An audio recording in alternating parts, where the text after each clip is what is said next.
ప్రపంచ మత్స్యకారుల దినోత్సవాన్ని పురస్కరించుకుని జగిత్యాల మత్స్యకారులకు గురువారం జగిత్యాల జిల్లా కేంద్రంలో ఇందిరాభవన్లో పట్టభద్రుల ఎమ్మెల్సీ జీవన్ రెడ్డిని మర్యాదపూర్వకంగా కలిశారు. మత్స్యకారుల వల్ల చేపలు అందజేశారు. ఈ సందర్భంగా ప్రపంచ మత్స్యకారుల దినోత్సవాన్ని నిర్వహించారు. కేక్ కట్ చేసి స్వీట్లు పంపిణీ చేశారు. తదుపరి కూడా బఫర్ జోన్ ఉంటుంది. మళ్ళీ ఆ బఫర్ జోన్ లో కూడా ఏ విధమైన నిర్మాణాలు వచ్చే అవకాశం లేదు. మీరంతా అమాయకులు అని చెప్పంటారు. వాడు ఏమంటాడు, నా పట్టా భూమి కదా నీకేమైతుందని చెప్పంటాడు. అది పట్టా భూమి కానీ ఏదైనా కానీ మేము చెప్పంటున్నా, చెరువు ఎఫ్టీఏ లెవెల్ తో పాటుగా బఫర్ జోన్ లో కూడా ఏ విధమైన నిర్మాణం వచ్చినా కానీ అది అక్రమ నిర్మాణంగానే పరిగణించడం జరుగుతుంది చెప్పండి. అటువంటి ఉదంతాలు మీకు ఎక్కడ కారణం ఇచ్చినా కానీ నా దృష్టికి తీసుకురండి, తప్పగా మీకు అండగా నిలబడతా. అవి తెలియదు చేయడానికి కూడా చర్చలు చేపడతారు. నేను చెరువులు కుట్రలు పొందుతున్నా. ఇంకొకటి చెప్తున్నాను నేను, అంటే వాస్తవంగా ఇది ప్రభుత్వ బాధ్యత. ఇప్పుడు చెరువులో నీరు చేరుకుంటది, కానీ ఆ నీరు కలుషితమైపోతుంది. ఆ నీరు కలుషితం కావడంతో ఏదైతే చేప అనేది ఏదైతుందో ఆహార యోగ్యంగా ఉండటం లేదే. ముఖ్యంగా మన ముప్పార చెరువు ఉన్నది. మన ముప్పార చెరువు ఏదైతుందో డ్రైనేజ్ నీరంతా ముప్పార చెరువుకి రావడంతో ఏదైతుందో నీరంతా కలుషితమైపోయి చేప మనకు అనుకున్న స్థాయిలో వృద్ధి చెందడం లేదు. పాపం వాళ్ళు చాలా ఇబ్బందులు ఎదుర్కొంటున్నారు. చెరువులు కుంట ఉన్నాయి అనేది ఏదైతుందో డ్రైనేజ్ వ్యవస్థ మురికి నీటిని నిల్వ చేసడానికి కోసం కాదు. చెరువులు కుంటలు అనేది ఇటు రైతాంగానికి సాగునీరు అందింపజేయడం ఒక లక్ష్యం. రైతాంగానికి సాగునీరు అందింపజేయడంతో పాటుగా ఆ జల సంపదపై ఆధారపడేటువంటి మత్స్య కార్మికులు, గంగపుత్రులే కానీ గంగపుత్రులు కానీ ముద్రాజులే కానీ ఎవరే కానీ వాళ్ళ హక్కు ఆ చెరువులు కుంటలు వాటిని నిలబెట్టుకునే నిలబెట్టుకునే బాధ్యత ప్రభుత్వం అని చెప్పంటున్నా.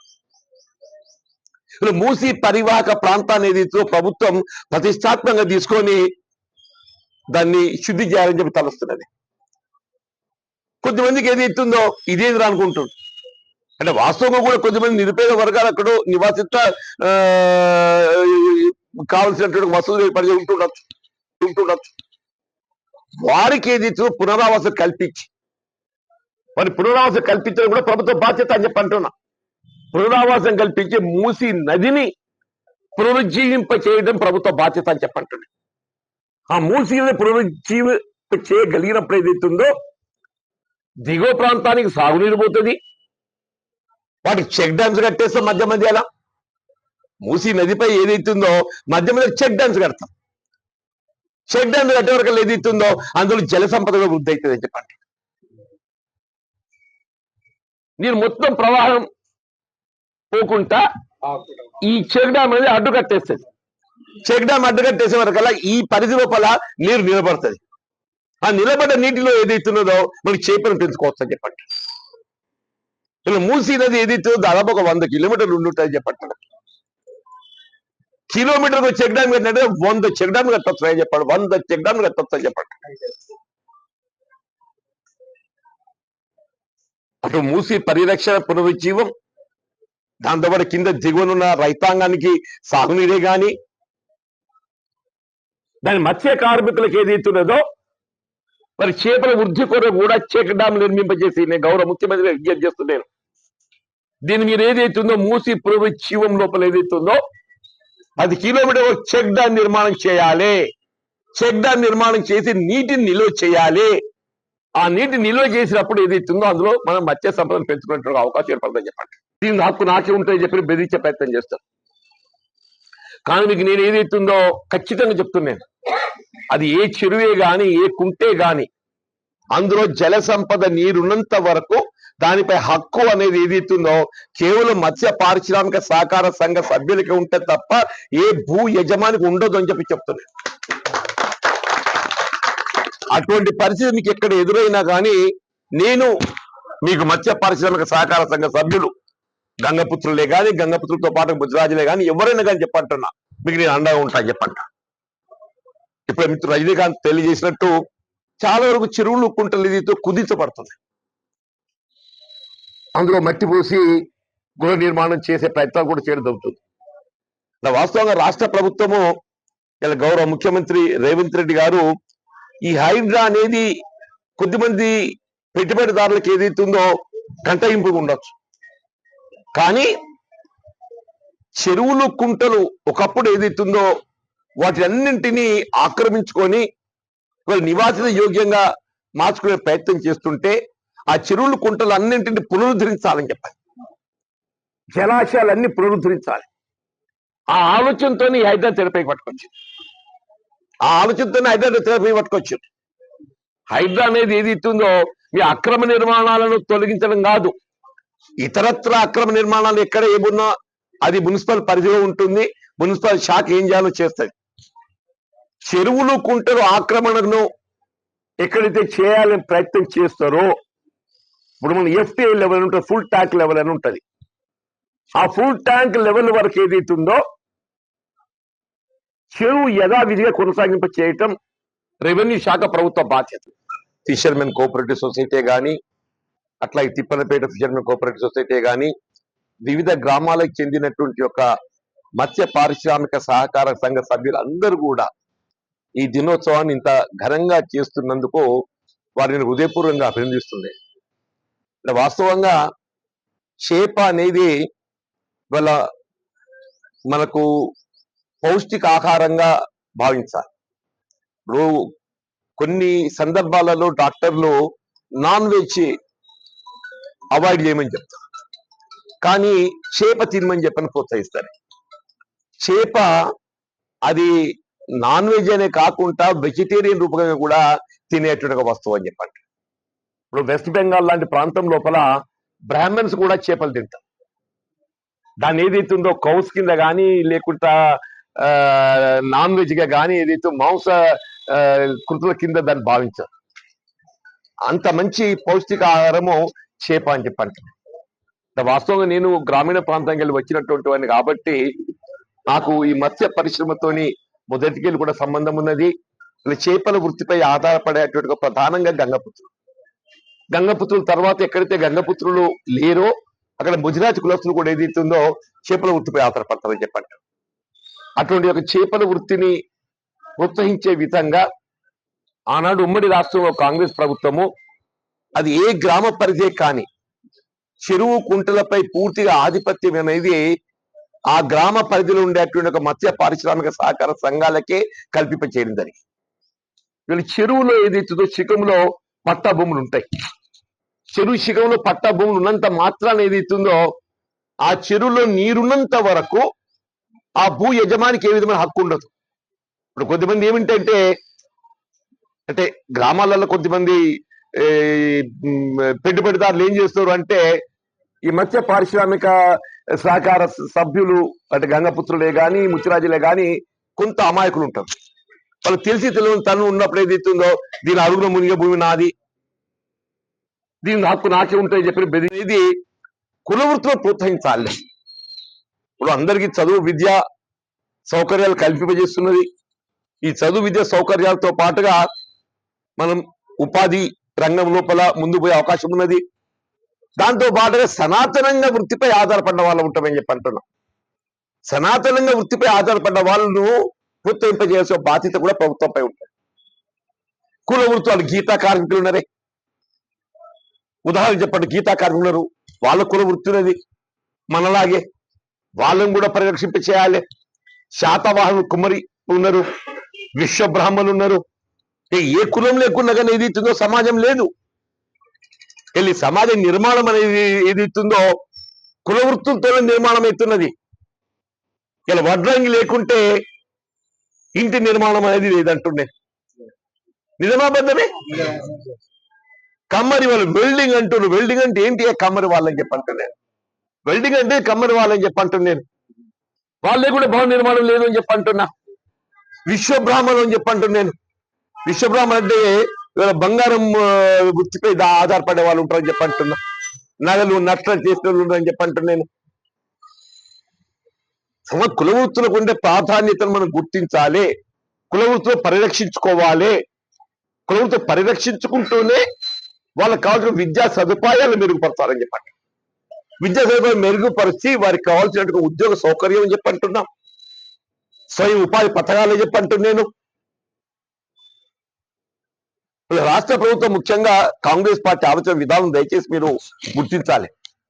రాహుల్ గాంధీ గారు ఏదైతుందో వీళ్ళు కుల గణన అనేది ఏదైతే చేపట్టడం జరిగిందో దీని యొక్క ఆలోచన విధానం అనేది మన సమాజంలో మన సంఖ్య ఆ సంఖ్యకు అనుగుణంగా ఏది ఇస్తుందో ప్రభుత్వం నుండి పొందే సౌకర్యాలు మనకు కల్పించేయబడాలి. అది కేవలం రాజకీయమే కాదు, రాజకీయం అనేది ఒక భాగం మాత్రమే చెప్పంటున్నాను.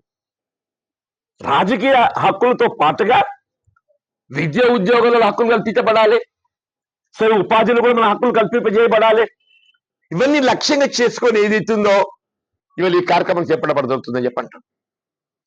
దయచేసి మొదటి నుండి కూడా నా అనుభవపూర్వకంగా చెప్తున్నాను అంటున్నాను. ఏ రాజకీయ పార్టీ కానీ అన్నింటికీ మూలం కాంగ్రెస్ పార్టీయా? వీళ్ళు అధికారం ఏ పార్టీ ఉన్నది కాదు, అన్నింటికి మూలం కాంగ్రెస్ పార్టీ తల్లి లాంటిది అని చెప్పి అంటున్నా. అది ఏ రాజకీయ పార్టీ కాదు, అన్ని రాజకీయ పార్టీలకు కాంగ్రెస్ పార్టీ తల్లి లాంటిది.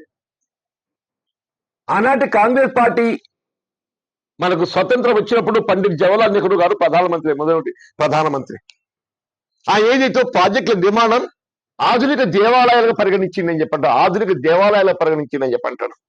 శ్రీశైలం ప్రాజెక్టు డ్యామ్ కానీ, శ్రీరామ్ సాగర్ ప్రాజెక్టు కానీ, భారీ నీటి భద్రత ప్రాజెక్ట్ భోక్రా నంగల్ ప్రాజెక్టు చెప్పంటాను. నేను దేశ స్వాతంత్రం వచ్చినవి ఎన్ని లేవు, వీళ్ళు ఎవరు ఎన్నైనా చెప్పచ్చు అని చెప్పంటాను. నేను దేశ స్వాతంత్రం వచ్చినాడు ఈ ప్రాజెక్టు ఇవి లేవు. ఆనాడు ఆయన రూపకల్పన చేసిండు. ఈ దేశం ఏదైతుందో వీళ్ళు వ్యవసాయకంగా ముందుకు పోవాలి, దాంతోపాటు పారిశ్రామికంగా ముందుకు పోవాలి, దాంతోపాటు కులవృత్తిపై ఆధారపడ్డ వారికి అందరికీ ఏదైతే జీవనాధారం లభించాలి అనే భావనతో ఏదైతుందో వారు ఆరంభింపజేసింది. తదుపరి మరి ఇందిరాగాంధీ గారు చెప్పంటుంది, వాళ్ళ నిజంగా కూడా అంత గొప్ప నాయకురాలు నేను చూడలేదని చెప్పంటుంది. ఈ భారతదేశ సమగ్రత కొరకు ఏదైతుందో ఆమె ప్రాణాలు త్యాగం చేసింది. రాజకీయంగా ప్రాణాలు త్యాగం చేస్తున్న గమనిస్తారు ఎవరన్నా? రాజకీయంగా ఎవరు మంచి కోరుతారు, సలహాలు సూచనలు ఇస్తారు. నేను కూడా మంచి కోరుతా, సలహాలు సూచనలు ఇస్తా. ప్రాణం త్యాగం చేయడం అనేది అయితే మామూలు విషయం కాదు కదా. ఏంటి ఆ తల్లి ఏదైతుందో అవసరం వస్తే నా ప్రాణం త్యాగం చేసైనా నా చివరి రక్త బొట్టు వరకు ఈ దేశ సమగ్రత కొరకు పాటుపడతా అని చెప్పని ఆమె ఈ దేశం కోసం ప్రాణాలు అర్పించినటువంటి గొప్ప నాయకుడు ఇందిరాగాంధీ గారు అని చెప్పంటారు. ఇది చెరువులు కుంటలపై మనకు హక్కు కల్పించింది ఎవరు? ఇందిరాగాంధీ అంటాను నేను. ఈ చెరువులు కుంటలపై మన మత్స్య కార్మికుల హక్కు కలిగించింది ఎవరు అని అంటే అన్నాడు ఇందిరాగాంధీ గారు అని చెప్పంటున్నా. సర్పంచ్ ఎవరన్నా కానీ చెరువు కుంట మీద హక్కు ఉండదు, వేలం పెట్టేటువంటి అవకాశం లేదు. ప్రభుత్వం నిర్ధారించినటువంటి యొక్క ధరకి ఏదైతుందో వాళ్ళకి ఇచ్చేశారు. దాని ఉదాహరణ జగిత్యాల పట్టణ మున్సిపాలిటీ అని చెప్పండి. నాకున్న అనుభవం నేను దాదాపు 4 దశాబ్దాలు అవుతుంది ప్రజా జీవితంలో. 83లో నేను మొదటిసారిగా ఎమ్మెల్యే గెలిచింది. నాకు ఆనాటి నుండి ఏదైతుందో జగిత్యాల పట్టణం చేత గంగపుత్రులతో ఏదైతుందో విడిదీయడానికి అనుబంధం అని చెప్పంట. జగిత్యాల పట్టణానికి చెందిన గంగపుత్రులతోని నాకు ఈనాటి అనుబంధం కాదు. 1983 నేను మొదటిసారి శాసనసభ పోటీ చేసినప్పుడు ఏదైతుందో ఆయన రాజకీయంగా నేను ఎంత సమస్యలు ఎదుర్కొన్నా కానీ నాకు అండగా నిలిచింది మన స్థానిక గంగపుత్రులు. నేను ఎప్పటికీ కూడా వాళ్ళు మర్చిపోలేనని చెప్పండి. ఇక్కడ మన ధర్మ సముద్రం ఉందే, అది మంచినీటి తటాకం. జగిత్యాల మొత్తం పట్టణానికి త్రాగునీరు అందింపజేసేది ధర్మ సముద్రం అని చెప్పంట. అటువంటి ధర్మ సముద్రంలో కూడా మీకు చేపలు పెంచుకొని దానిపై హక్కు మీకు కల్పింపజేసింది ఆనాడు దాన్ని నేను ఆరంభించిన చెప్పండి. కొంతమంది ఏదైతుందో ఇది మంచినీరు, త్రాగే నీరు, ఇందులో చేపలు పెంచితే కలుషితమైతాయి, లేక ఇందులో చేపలు పడితే ఏదైతుందో కలుషితమైన విధంగా కొంత చర్చ లేవనెత్తే ప్రయత్నం చేసింది. కానీ ఏదైతుందో మనకు త్రాగునీరు ఎంత ప్రధానమో వాళ్ళకు కులవృత్తి కూడా అంతే ప్రధానం. వాళ్ళు బతుకు తెరువు అని చెప్పంటున్నాను. ఆ బతుకు తెరువును కాపాడే బాధ్యత మనపై ఉందని చెప్పంటున్నాను. ఆ విధంగా ధర్మ సముద్రం ఏదైతుందో మన జగిత్యాల ఫిషర్మెన్ కోఆపరేటివ్ సొసైటీకే దానిపై హక్కు కల్పింపజేసామని చెప్పంటున్నాను. చేపల మార్కెట్ ఇలా మాట్లాడుతున్న కొన్ని జగిత్యాల పట్టణం మొత్తం రాష్ట్రంలో ఎక్కడ లేనప్పుడు ఏదైతుందో నీకు జగిత్యాలలో చేపల మార్కెట్ ఏర్పాటు చేశాను. మొత్తం రాష్ట్రంలో ఎక్కడ లేనప్పుడు చెప్పంటున్నాను మార్కెట్ పెడదామని ఆలోచన చేస్తే సరైన ప్లేస్ కాదు ఇది. ఇక్కడ పెడితే ఏదైతుందో వాళ్ళకు క్రయ విక్రయాలు జరగవు అని చెప్పని ఏదైతే మున్సిపల్ స్థలాన్ని ఇప్పించి ఏదైతుందో మీకు చేపల మార్కెట్ నిర్మాణం చేస్తామని చెప్పండి. మన చింతకొండ చెరువులో ఏదైతుందో మీకు ఎకరం భూమి మీకు మన గంగపుత్ర ఎకరం 14 గుంటలు మన గంగపుత్రకు ఇచ్చాం. మన ముజిరా సోదరులు కూడా ఇచ్చినాం దగ్గులమ్మ గుడి కాడ. మన ముజిరా సోదరులు కూడా దగ్గులమ్మ గుడి కాడ వాళ్ళకి 23 గుంటలు ఇచ్చామని చెప్పంటున్నారు. నిరుపేద వర్గాలు కులవృత్తులపై ఆధారపడ్డ వారు మత్స్య పరిశ్రమపై ఆధారపడ్డ వాళ్ళు వాళ్ళకి అండగా నిలవడం వద్ద బాధ్యత భావించి ఈ అవకాశాలు కల్పించాలని చెప్పండి. జగిత్యాల పట్ల ప్రభుత్వ స్థానాలు ఎక్కడున్నా కానీ ఇలా బలహీన వర్గాలు దళితులకే ప్రధానమైన హక్కు అని చెప్పంటున్నారు. మా మిత్రుడు దుర్గాన్ని ఉన్నది ఇక్కడ.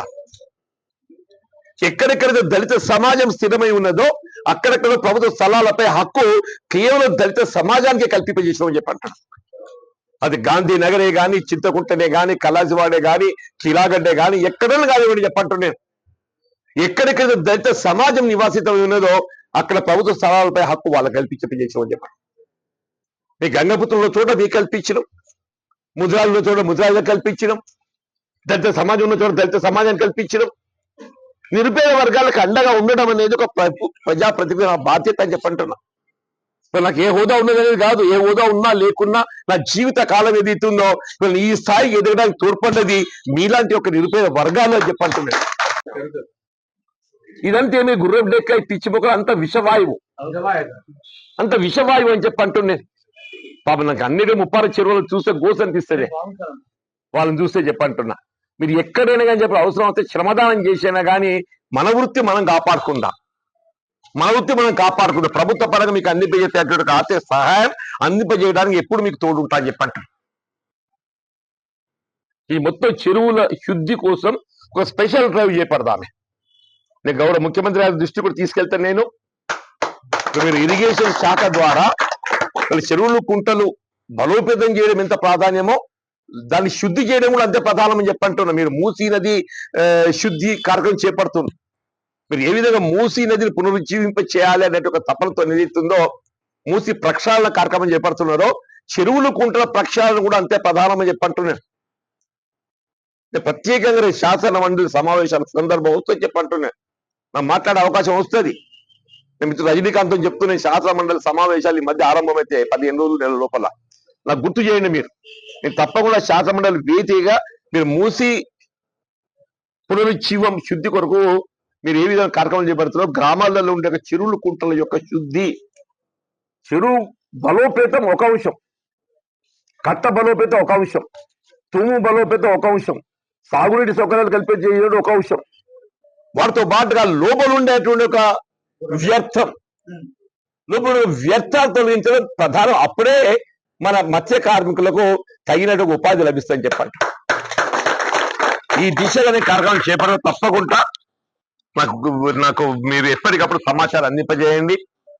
మరి ఇంత మంచి కార్యక్రమంలో ఇవాళ పాల్గొన్నందుకు నాకు కూడా ఒక సంతృప్తి ఇచ్చే దినం ఇవాళ. ఇది నాకు కూడా ఒక సంతృప్తి ఇచ్చే దినం. ఇప్పుడు ఒక ప్రజా జీవితంలో ఉండే ఒక నాయకుడికి రోజు ఒక మంచి పని చేయాలని చెప్పి అనిపిస్తుంది.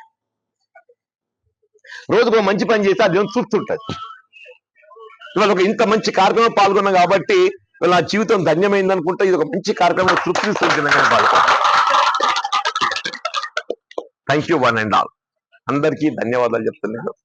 మా మిత్రులు కూడా దీన్ని కాస్త రాష్ట్ర స్థాయిలో న్యూస్ తీసుకెళ్ళండి. ఆయన ఇవాళ నాకు ఏ హోదా అనేది సరే అది అదృష్టం ఎట్టుంటే దాన్ని పట్టుకొని వస్తుంది హోదా అనేది. కానీ నాకున్నటువంటి ఒక అనుభవ రీత్యా ఈ ప్రజా జీవితంలో నాకున్నట్టు ఒక అనుభవ రీత్యా మీ హక్కులను పరిరక్షింప చేసే విధంగా మీకు తోడు ఉండడం నా బాధ్యత భావిస్తాను చెప్పంటున్నాను. ఇవాళ ఇంత మంచి ప్రపంచ మత్స్య కార్మిక దినోత్సవం వాస్తవంగా మెట్టు సాయి కుమార్ నన్ను హైదరాబాద్ కు ఆహ్వానించిండే. కానీ చెప్పాను, స్వామి నాకు సాయి నాకు నేను జగిత్యాల నేను చేస్తా, నీ పేరు నిలబెడతా అని చెప్పింది.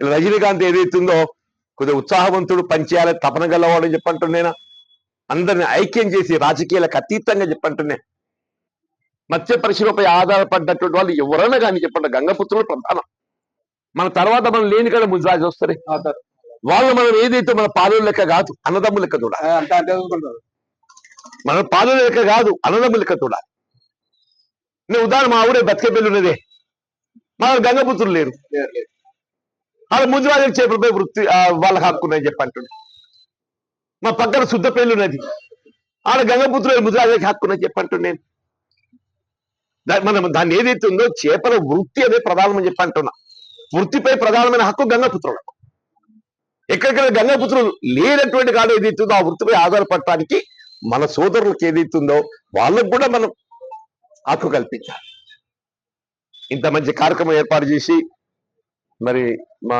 సోదరుడు ఏదైతుందో ఇలా పుదీకరికి చేప తీసుకొచ్చిండు దాన్ని మంచిగా శుద్ధి చేసి చేప మంచి ఇష్టమైన ఆహారమే నాకు చేప నాకు ఇష్టమైన ఆహారం అని చెప్పండి మొదటి నుండి కూడా నాకు మీతో ఎట్లా అనుబంధం ఉందో ఆ చేపతో కూడా అనుబంధం ఉందని చెప్పండి మీతో ఎట్లా అనుబంధం ఉందో నాకు ఆ చేపతో కూడా అనుబంధం ఉందని చెప్పండి నేను మరొక్కసారి ఇక్కడి స్థానిక మత్స్య పారిశ్రామిక సంఘ సభ్యులు ప్రధానంగా గంగపుత్రులతో పాటుగా ఇతర కులస్తులు ముద్రాజులే కానీ ఎవరి వృత్తిపై ఆధారపడ్డ వాళ్ళకి అందరినీ హృదయపూర్వకంగా అభినందిస్తూ మీ వృత్తికి సంబంధించిన ఏ సమస్య అయినా కానీ మీరు చెప్పంటున్నా వాటిని శుద్ధి చేయడానికి ఏదైతే ఉందో దానిలో ఉండేటువంటి ఒక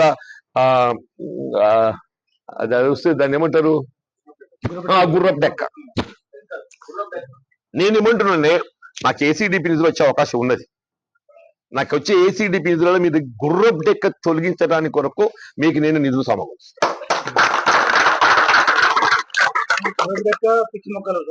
గుర్రపు డెక్క పిచ్చి మొక్కలు ఇప్పుడు ఏమంటారు మీకు చెరువు కట్ట తూము ఈ చెరువు కట్ట తూము ఎంత ప్రధానమో ఈ గుర్రపు డెక్క పిచ్చి మొక్కలు తొలగించడం అంతే ప్రధానం చెప్పండి ఇక మనకి ఏప్రిల్ మేలో తొలగించ మొత్తం నీదంతా వెళ్ళిపోయిన తర్వాత పొరకలను పెట్టేసి ఇదంతా తొలగించేసి కలబెట్టాలి మీకు చేప మంచిగా వేరుకొద్ది